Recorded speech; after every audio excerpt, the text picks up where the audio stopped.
Hey there, I'm Simon Owens, Assistant Managing Editor at U.S. News & World Report. Here with me is reporter Liz Flock, and today we're discussing how Google data can give us hints about what issues matter most for voters heading into November. So before we get into what the data actually says, what kind of data are we talking about here? What does Google provide for us that we can sift through and compare trends? Well, Google has something called Google Insights, and basically what it does is it looks at search volume patterns, which basically just means what people are searching for, what do they type into Google. And so it tracks what are the words, what are the terms, what are the phrases that people are looking for.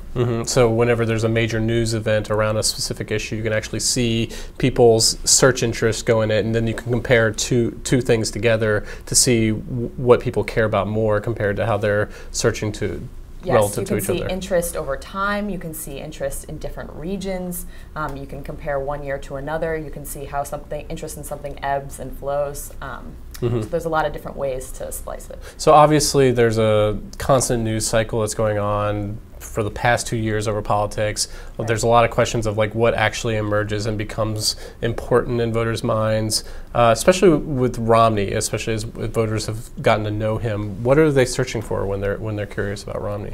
So what we did on Whispers earlier this week is we were looking at all the different terms that have been used in discussions about Romney and to criticize him.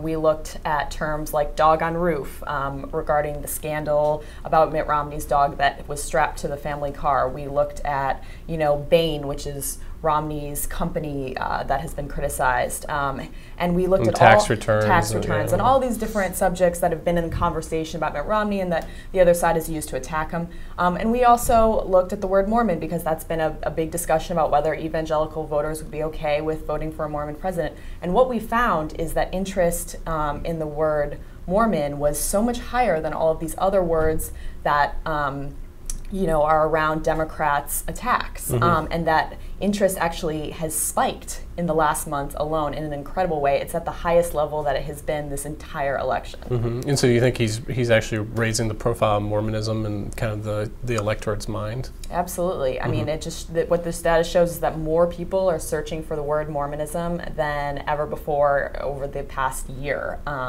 And along with that comes more media reports on Mormonism, more coverage on a daily basis, and along with that, Romney himself has sort of opened up the door. He's allowed reporters to come with him to church service, and he's spoken out about it briefly, and so gradually, interest was rising, and in August, it's just been a huge spike. And one of the constant attacks from the right towards Obama has been the Sullinger scandal. Of course, the solar panel company that got all these loans went bankrupt. There was a lot of accusations of crony capitalism. You've heard Romney and Ryan start bringing it up on the campaign trail, but you don't really see it mentioned often in the mainstream media. Have these attacks really gained any kind of traction?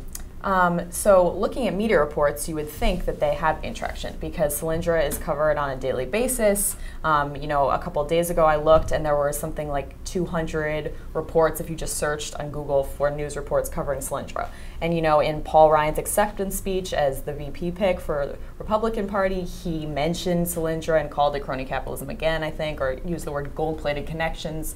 However, when we examined the Google data, we showed that there was almost no interest in Sullinger compared to other, words and phrases that have been used to attack Obama. Even birth certificate and other kind of far-right birth certificate and Kenya and like all different, conspiracy theories and attacks on Obama had vastly more interest than the word Sullinger. And that's true over the past year and now. Do you think it's just because the Sullinger controversy is just too complicated to understand in an easy headline, or what do you think it is? I think it's wonky. It's hard for people to understand. I mean, they know vaguely that it's this failed solar power company, but they don't really know what happened and what Obama's role in it is and why we should blame him.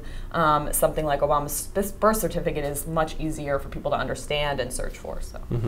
Okay, well, that's all we have for you today. Thanks for joining us at U.S. News & World Report. To learn more, visit us on the web at usnews.com. Thanks.